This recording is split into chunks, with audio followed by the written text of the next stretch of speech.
everyone, my name is Rahan and welcome to my channel, Cute Cookie. Now, today I have a riddle for you. What's really fancy, has speed limits, and is the coolest thing I know? You don't know? Okay, that makes sense. I'll give you another clue. The next clue is, it rhymes with stir, chur, and tur. And it runs on tour. Still don't get it? Well, it's curves. So, there are different types of curves, but first let me tell you the basics and then I will talk about a few of the main curve parts, for example the engine. Okay, so first, there are hatchbacks, family cars, sports cars. Hatchbacks are small cars they don't have a really big hood, they're just small. This is a sports car. It's a compact car, very small. Now a sedan is like a bigger hatchback, but still not big enough. So a lot of sports cars are sedans, and they're very common. Next to family cars, more heavy duty. For example, I have a family car, and there's different structures for all of these cars. Here is a blueprint of the cars, and this is what it looks like actually. So many of you just think, oh wow, the exterior of the car looks really nice, but look at the interior. You see that? While the exterior may look really flashy, the interior is what makes the car actually work. So remember to keep that in mind next time you hop in your car. Okay, so now I'll talk about the engine. So the engine is in the front of the car, so it would be located in here. Now the engine has a thing called the battery, so basically the battery keeps it charged. And the engine is the brake pedal. So the brake pedal is what stops the car from moving. So the brake is right over here. This says brake pedal, yeah, and here. I don't know if you can see it, but yeah, there was the brake pedal.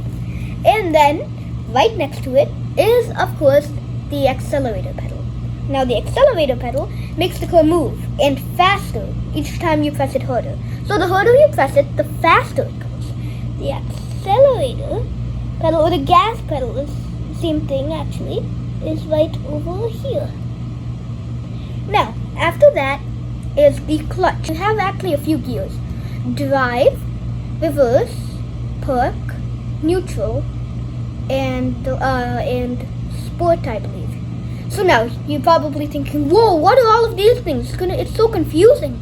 Well, let me make it simpler. First is drive, and drive basically makes it go forward. Now reverse, which is reverse makes it go backwards. So it actually, if you press the gas pedal or the accelerator pedal, it goes backwards. It's cool, right? Yeah, so after that is park. So park is like, you know when you park a car and then you have to shift it to park, because basically it means that the gears lock in place, because you know gears, in order to change gears they need to move to one another, right? So park means they're stuck together and they're locked, so then you can't change them. But now once you're on the car, then you can always change it back. Now neutral is actually the exact opposite. Neutral makes everything completely loose. It doesn't mean your car falls apart. Your car actually, the car, all the gears become loose, and then so if it's on a slope, remember when I was talking about parked? Park makes it stay there. If it's neutral, it'll let the car just go at its own velocity or speed down the slope. So basically, I'll do a really quick diagram. Here's the car, and it's on parked. It would stay here even though it's on a big slope. But if it's on neutral, it'll just go depending on how big the slope is. But the reason why they have that is because it's really useful when it comes to your car breaking down, when you have to push it, right? And if you want it to go down a small slope, instead of pushing all the way, just put it on neutral and it'll go down the way. But if there's traffic, oh my gosh, that is so dangerous. So make sure you don't do that ever.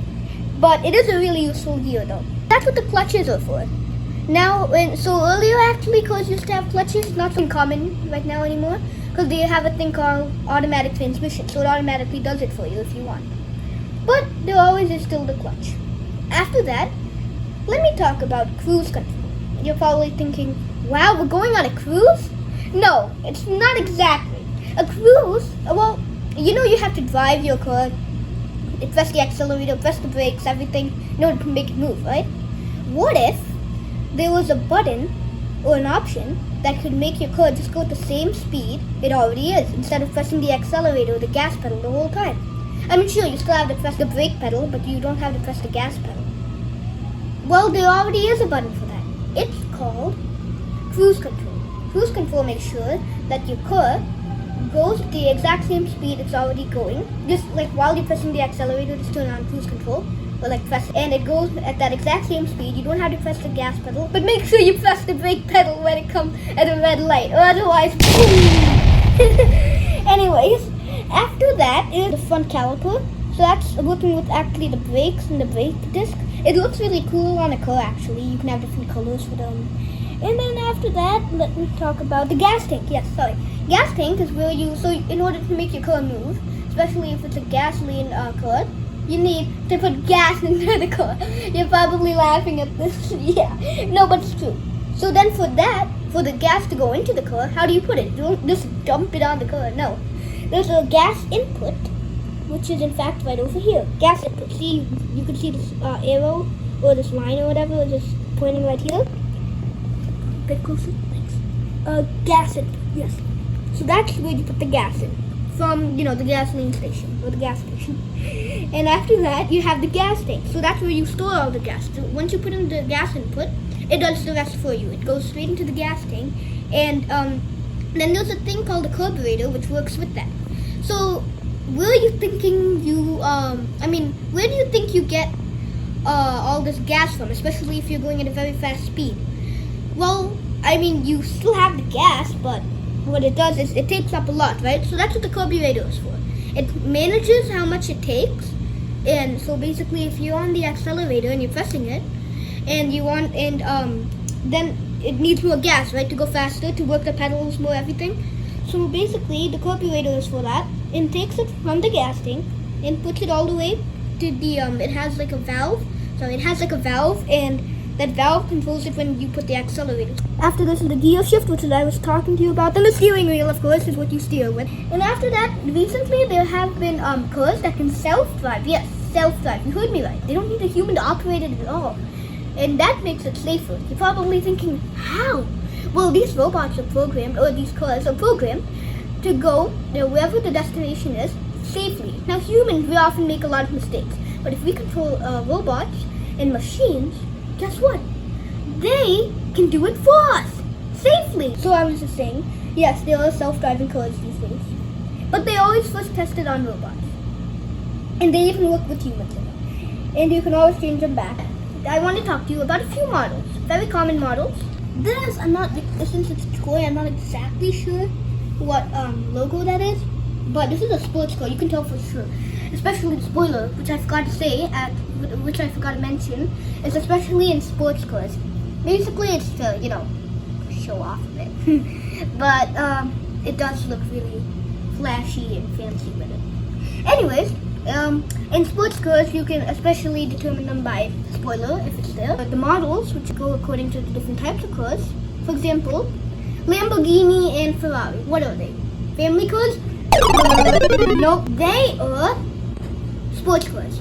And Bugatti and a bunch of other fancy car models. But family cars, for example, is, I believe, Road Ranger and also Cadillac, sometimes, yeah, Cadillac. Then Honda.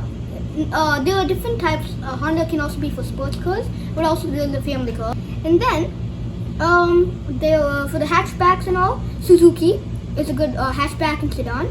But I think what makes cars the most unique out of them, at least in my opinion, is that cars, well, let's just say that they have a lot of personality. Colors, gears, windows, even the spoilers, windows even. They all have different structures, and it makes it really unique. They go at different speeds, everything, man. Sorry about this, but I forgot to mention that there was also an airbag in the car.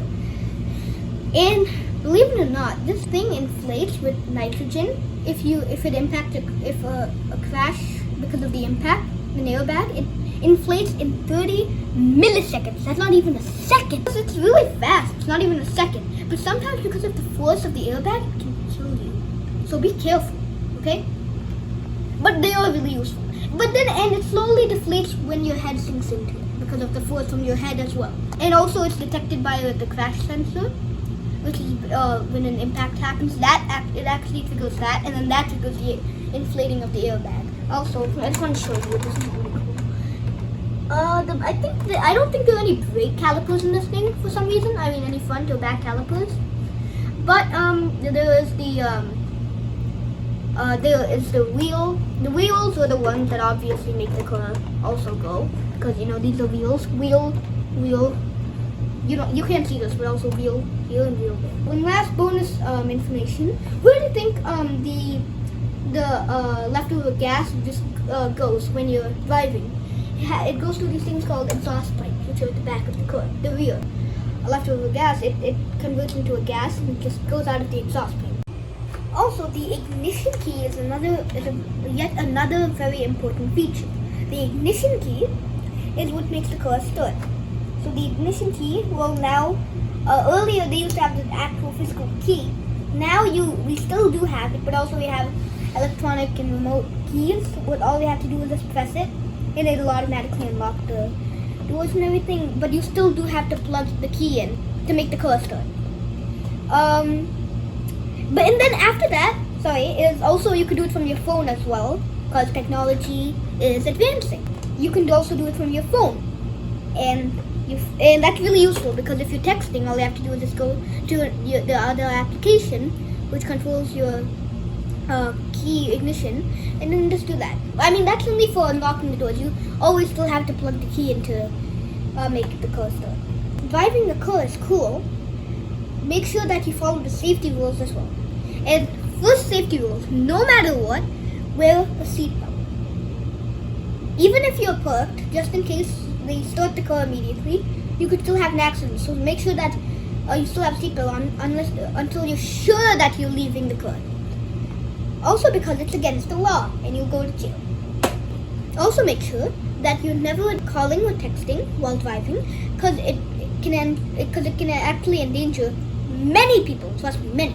It can endanger yourself, the passengers in your car if there are any, then the other drivers and their passengers in their cars, and then the pedestrians. So pretty much everyone who's around you.